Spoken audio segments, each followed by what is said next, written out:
जय हिंद दोस्तों, welcome to my study channel study unlock the mind. If you are learning English from my classes so please subscribe my channel and press on bell icon. तो friends, आज हम बात करेंगे have to और will have to की। इन models का use हम कहाँ यूज करते हैं और किस तरह यूज करते हैं। तो देखिए, इनका यूज करते हैं हम बेसिकली कंपल्सन के लिए। कंपल्सन मीन्स मजबूरी के लिए। जहाँ भी हमारी कोई मजबूरी होती है और सेंटेंस होते हैं मजबूरी से जुड़े हुए, तो वहां हम किसका यूज करते हैं? हैज टू, हैव टू और विल हैव टू का और हैड टू का। तो चलिए देखते हैं किस तरह के सेंटेंस होते हैं। जैसे इस तरह सेंटेंस होते हैं, एक बार आपको बता दूं मैं। जैसे मुझे खाना पड़ता है या मुझे करना पड़ता है या करना है। मुझे करना पड़ता है या करना है, या मुझे करना पड़ा था या मुझे करना पड़ता था। इस तरह के जहां सेंटेंस होते हैं, या मुझे करना पड़ेगा, मतलब जहां मेरी मजबूरी होगी वहां हम क्या यूज करते हैं? Have to, has to, had to और विल हैव टू का यूज करते हैं। तो चलिए देखते हैं हम प्रेजेंट, पास्ट और फ्यूचर में हैज टू, हैव टू और हैड टू का यूज किस तरह करते हैं। तो चलिए कुछ फॉर्मूले देख लेते हैं, उनके ऊपर हम बेस सेंटेंसेस बनाएंगे। तो आई होप आप अच्छे से समझ गए हो। जहां हमारी मजबूरी होती है, करना है या करना पड़ेगा या करना पड़ता है या करना पड़ता था, इस तरह। चलिए देख लेते हैं प्रेजेंट के पहले। प्रेजेंट के हैं, do you have to action, I have to action, I do not have to action. Do you have to action means आपको कुछ करना पड़ता है या आपको कुछ करना है। आई हैव टू एक्शन, मुझे कुछ काम करना है या मुझे कुछ करना पड़ता है। I do not have to action, मुझे कुछ काम नहीं करना पड़ता है, मतलब मेरी मजबूरी नहीं होती है। तो इस तरह के सेंटेंस हम किस तरह बनाते हैं? वो देखो, यहाँ डू यू की जगह यहाँ पे आई वी लगा सकते हैं। आई वी दे, इस तरह हम लगा सकते हैं। हैज और सी के लिए मैं आपको आगे बताऊंगा। तो चलिए देखते हैं। मैंने अब हिंदी नहीं लिखी है इनकी, क्योंकि अब हम आई थिंक समझ सकते हैं, वी कैन अंडरस्टैंड इजीली। क्योंकि मैं एक्शन भी अब नई नई इतनी सारी नहीं ला पाऊंगा, तो वही पुरानी एक्शंस का मैं यूज करूंगा ज्यादातर। तो चलिए देखते हैं। हमारा पहला सेंटेंस है, do you do you have to get up early. Do you have to get up early, मैंने आपको बताया था ना, गेट अप अर्ली जल्दी उठना। Do you have to get up early, क्या आपको जल्दी उठना पड़ता है? तो ये हो गया एक हमारा मजबूरी वाला सेंटेंस हो गया, हमारा कंपल्सन आ गया है, तो इसलिए हैव टू का यूज हो गया। I have to fetch milk, मुझे दूध लाना पड़ता है, मुझे दूध लाना पड़ता है। हम अक्सर ये तो कॉमन कॉमन है हमारा कि ये दूध लाना, क्योंकि हम सुबह सुबह हर कोई यही होता है, इंडिया में तो खास तौर पे यही होता है कि सुबह सुबह हम दूध लाते हैं। तो हम इसे कैसे बोलना है कि मुझे दूध लाना पड़ता है? घर के बच्चों को तो ऐसा करना ही पड़ता है। तो I have to fetch milk. I have to sleep, I have to sleep, मुझे सोना है, मुझे सोना है, मुझे सोना है। ये मतलब मुझे कुछ काम करना है या मुझे करना पड़ता है, इसका सेंस एक ही निकलता है।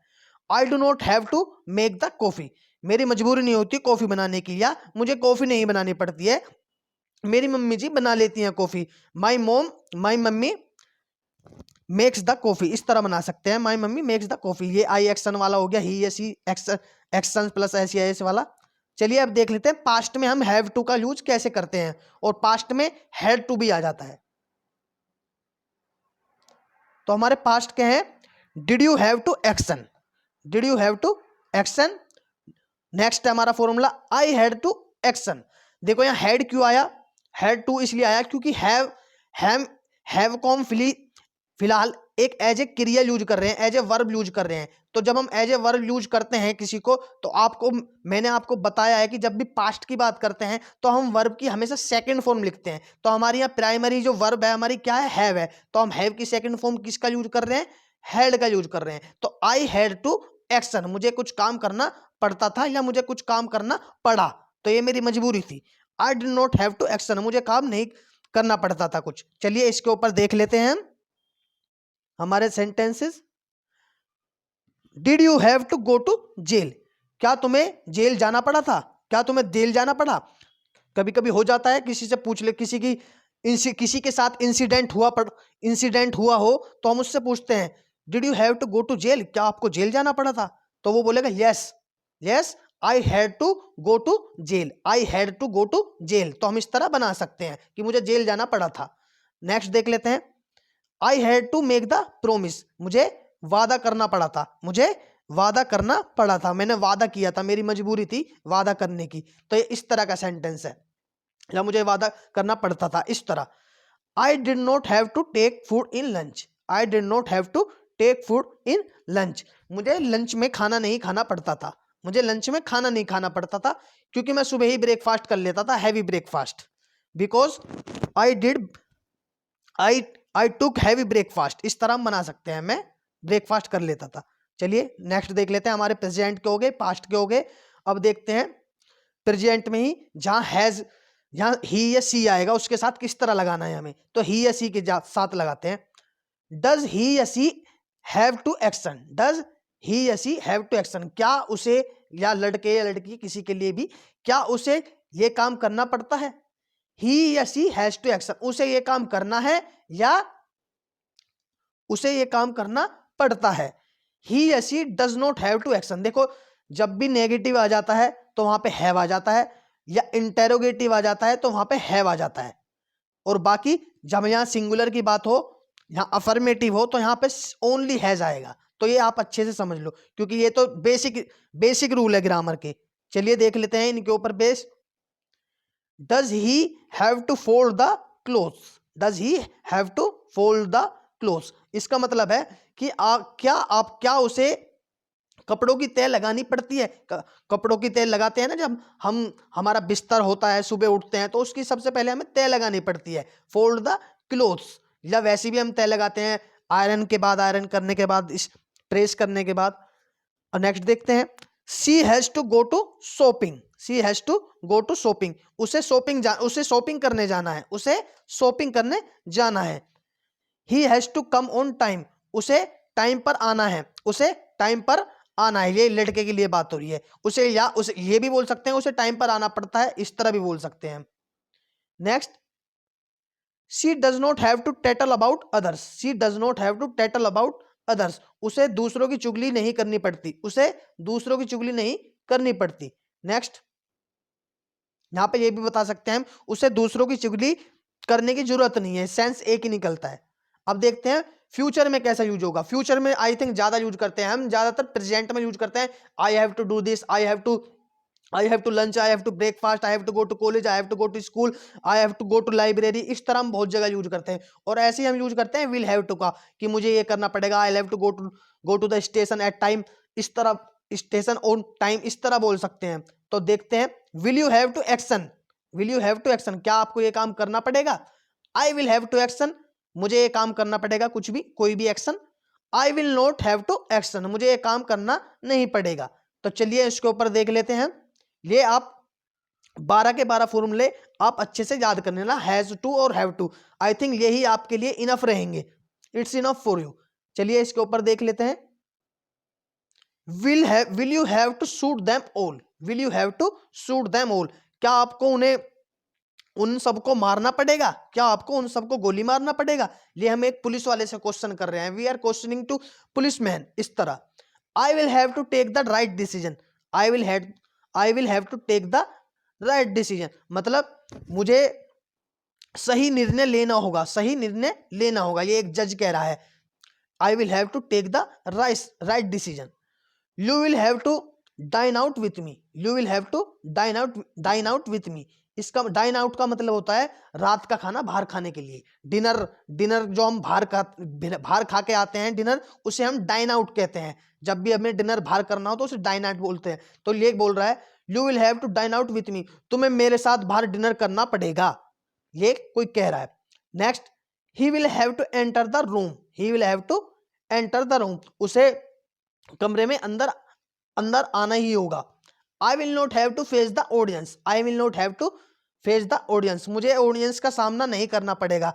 बहुत से हेजिटेट होते हैं, तो वहां पे वो बहुत से बोलते हैं कि मेरा तो ये काम बैकवर्ड का मिल गया, मुझे पीछे का काम मिल गया, मुझे बैकवर्ड का काम मिल गया, मुझे पीछे करना है ऑफिस के पीछे, तो मुझे सामने फ्रंट पे नहीं आना पड़ेगा किसी के। तो हम वहां बोल सकते हैं I will not have to face the audience, मुझे ऑडियंस को फेस करने की जरूरत नहीं है, या मुझे फेस नहीं करना पड़ेगा।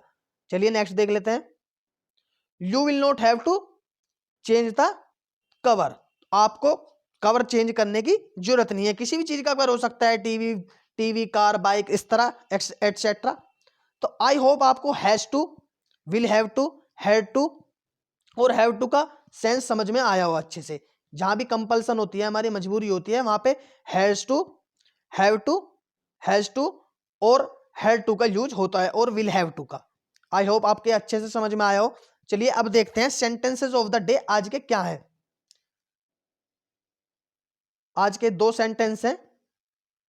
पहला सेंटेंस है हमारा समथिंग इज फिशी, दाल में कुछ काला है या कुछ गड़बड़ है। दोनों का सेंस एक ही निकलता है, दोनों का मतलब एक ही है।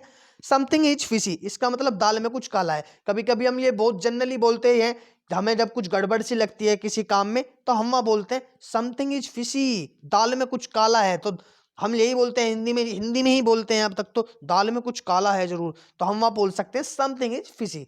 और कभी कभी ऐसा होता है कि सब पूरी की पूरी ही गड़बड़ होती है, तो वहां पे बोलते हैं पूरी दाल ही काली है, पूरी दाल ही काली है, या बोलते हैं सब कुछ गड़बड़ है, सब कुछ गड़बड़ है, एवरीथिंग इज फिशी। तो something is fishy and everything is fishy. चलिए एक बार रिवीजन कर लेते हैं हमारे जो पुराने सेंटेंसेस है कौन से हैं। देखो रिवीजन तो मैं इसलिए करवाता रहता हूं, अगर आप मेरी वीडियोस डेली देख रहे हो तो आपको सारे सेंटेंसेस आई थिंक याद हो गए होंगे, क्योंकि मैं आपको डेली रिवीजन करवाता हूं और एक दिन मैं आपको क्लास भी लाऊंगा इसके लिए। तो हमारा पहला था आई एम जस्ट किडिंग, मैं बस मजाक कर रहा हूं। Make a point of it, इस बात की गांठ बांध लो। Make a habit of it, इस चीज की आदत बना लो। बैड हैबिट्स नेवर डाई, बुरी आदतें कभी नहीं जाती। बैड हैबिट्स डाई हार्ड, बुरी आदतें कभी कभी मुश्किल से जाती हैं। डोंट टॉक रबिश, बकवास मत करो। Don't take it to heart, इस बात को दिल पर मत लो।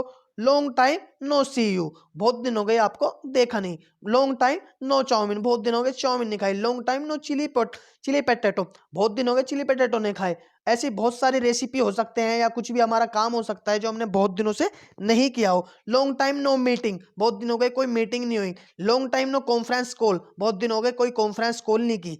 इस तरह हम बोल सकते हैं। You are under the wrong impression, आप गलत फहमी का शिकार हो या आपको गलत फहमी हुई है। आई सी यू आफ्टर एजेस, इसका मतलब आप तो ईद का चांद रहे हो।